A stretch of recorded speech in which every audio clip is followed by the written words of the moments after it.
Halo guys, kembali dengan saya Kali Masada dari Akademi Kripto.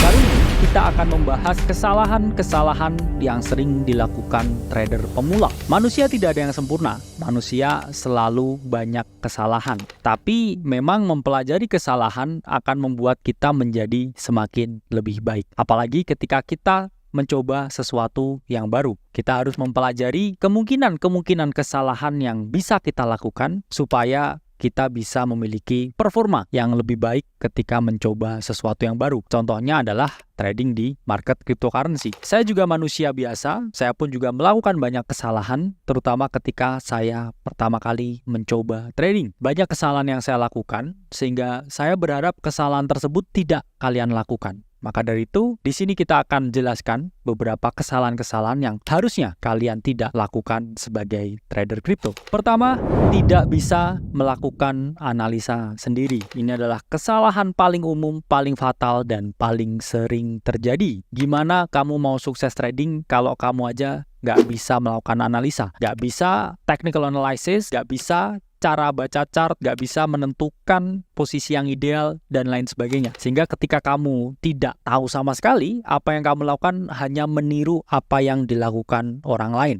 Jadi itu adalah hal yang kurang bijak, dan gimana kamu mau berhasil? Karena memang trading ini adalah game yang sangat sulit dimainkan. 97% trader itu gagal. Sehingga trading ini juga sama seperti profesi-profesi lain. Seperti penyanyi, seperti dokter, seperti pengacara, bahkan seperti pemadam kebakaran. Mereka membutuhkan latihan bertahun-tahun, membutuhkan sertifikasi khusus, membutuhkan jam terbang yang tinggi, hingga mereka expert di bidang masing-masing. Begitu juga dengan trading. Jadi kalau teman-teman trading, tapi teman-teman nggak tahu cara baca chart, itu persis kayak penyanyi yang nggak tahu tangga nada. Atau misalkan dokter yang nggak bisa baca hasil ronsen. Itu sangat fatal. Jadi teman-teman harus belajar mengenai cara membaca chart, cara memahami technical analysis, fundamental analysis, narrative analysis, yang mana bisa teman-teman lihat dari video-video kita sebelumnya yang udah kita jelaskan, atau teman-teman yang suka baca bisa baca buku kita Crypto Trading Guide yang ada di bawah ini.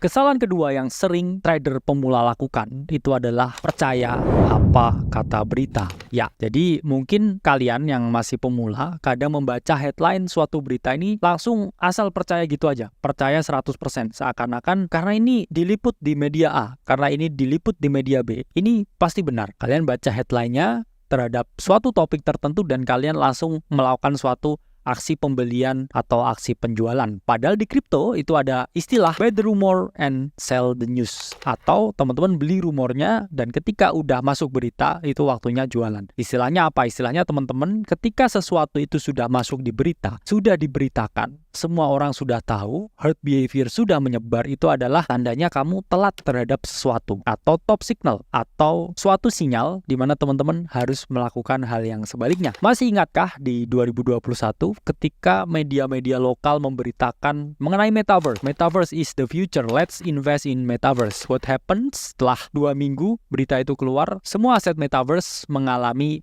penurunan yang signifikan. Jadi memang kita bisa bilang ketika udah masuk berita itu adalah top signal dan teman-teman harus melakukan penjualan aset Metaverse atau mungkin short the market dan juga memperoleh keuntungan di sana. Atau sama juga ketika dulu Elon Musk mengungkapkan kalau akan live di SNL dan akan promoting Dogecoin secara live di televisi Amerika, itu pasti banyak pemula yang berasumsi bahwa harga itu akan naik ketika Elon Musk melakukan live di SNL. Yang terjadi justru sebaliknya. Harga Doge turun dengan sangat signifikan tepat ketika SNL live dimulai. Itu menunjukkan memang buy the rumor, sell the news itu adalah hal yang sangat umum di market crypto. Atau sama juga ketika para big company mengumumkan kalau mereka ini bullish terhadap crypto atau bullish terhadap Bitcoin, itu kalian harus was-was dan melakukan hal yang sebaliknya. Mengapa? Karena biasanya mereka yang kuar-kuar ya istilahnya, bullish terhadap aset crypto, mereka itu udah melakukan pembelian duluan sehingga mencari exit liquidity ketika herd behavior terjadi di market, ketika public participation terjadi dan ketika semua orang mulai berinvestasi di kripto. Jadi istilahnya mereka cari likuiditas untuk membuang barang yang sudah diakumulasikan ketika bear market. Karena memang para serigala bertindak sesuai dengan data dan fakta, sementara mereka para domba hanya percaya apa kata berita. Jadi serigala ketika kamu mau untung di market kripto. Ketiga, suka mencari pembenaran. Percaya tidak percaya, market itu adalah tempat yang paling demokratis. Ketika kita benar, kita akan di-reward dengan keuntungan. Tapi ketika kita salah menentukan sesuatu, kita akan memperoleh kerugian. Ya. Punishment-nya itu adalah kerugian. Dan kita akan memperolehnya saat itu juga. Ketika kamu memprediksi harga Bitcoin ini akan naik dan kamu melakukan pembelian, kamu akan memperoleh keuntungan saat itu juga. Tapi ketika kamu melakukan penjualan, ketika market mau rally, itu kamu juga akan memperoleh kerugian saat itu juga. Jadi market itu tempat yang sangat demokratis, saking demokratisnya yang bisa disalahkan itu hanya kamu sendiri. Kenapa? Karena kamu sendiri yang pencet tombolnya. Jadi jangan cari justifikasi dengan menyalahkan orang lain, menyalahkan analisa orang lain karena kamu mengalami kerugian investasi. Sama persis ya ketika kita dulu alert render atau RNDR, yang mana banyak teman-teman yang panik ketika render sempat koreksi 20%. Padahal dari kita call itu udah naik ratusan persen. Tapi ada teman-teman yang FOMO ya, kemudian melakukan pembelian di saat yang kurang tepat dan market koreksi 20%. Itu paniknya sangat luar biasa dulu. Dan apa yang terjadi ketika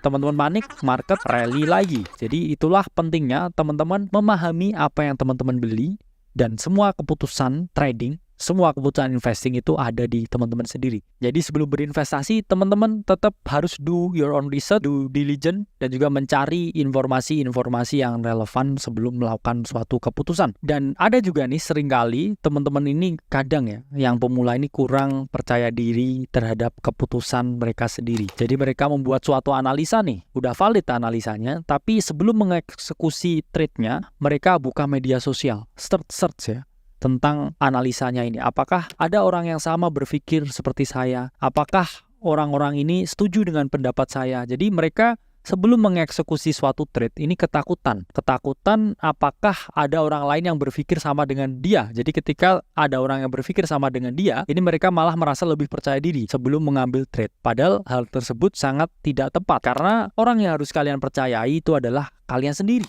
Karena itu adalah portofolio kalian sendiri, itu aset kalian sendiri, sehingga hanya kalian sendiri yang bisa bertanggung jawab terhadap segala keputusan yang kalian lakukan. Karena memang market tempat yang adil, market adalah hakim satu-satunya yang bisa mempanis atau mereward analisa yang teman-teman lakukan. Keempat adalah terlalu percaya diri. Mungkin poin ini sedikit kontradiksi dengan poin ketiga, di mana di poin ketiga kita ungkapkan teman-teman harus percaya ke diri sendiri. Ya memang percaya diri boleh, tapi terlalu percaya diri itu nggak boleh. Karena seringkali ketika kita terlalu percaya diri, kita mengesampingkan margin of error dari segala keputusan yang kita ambil. Padahal memang keputusan apapun itu pasti ada errornya, pasti ada salahnya. Dan memaklumi adanya suatu kesalahan itu menunjukkan bahwa kita adalah manusia. Jadi teman-teman tetap harus siap ada suatu potensi kesalahan dari setiap keputusan yang teman-teman ambil. Karena kadang nih para trader pemula 90%-nya ini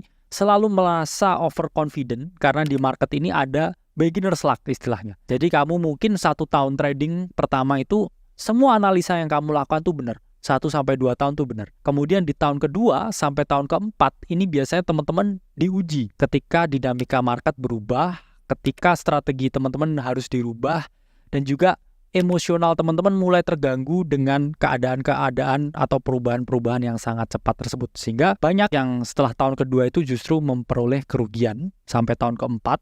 Tapi ketika kamu berhasil survive lebih dari tahun keempat, kamu akan survive seterusnya untuk bisa trading. Jadi teman-teman tetap pahami kalau error itu pasti terjadi dan market itu tempat yang sangat dinamis, sehingga teman-teman harus terus belajar dan juga terus berkembang sesuai dengan dinamika market yang ada. Oke guys, jadi itu 4 kesalahan trader kripto pemula yang sering terjadi, dan saya harap kesalahan-kesalahan tersebut tidak terjadi di kalian, sehingga di bull market yang akan datang ini teman-teman bisa memanifestasi semua kenaikan harga aset kripto dan teman-teman bisa cuan maksimal. Saya Kali Masada dari Akademi Kripto, sampai berjumpa di video selanjutnya.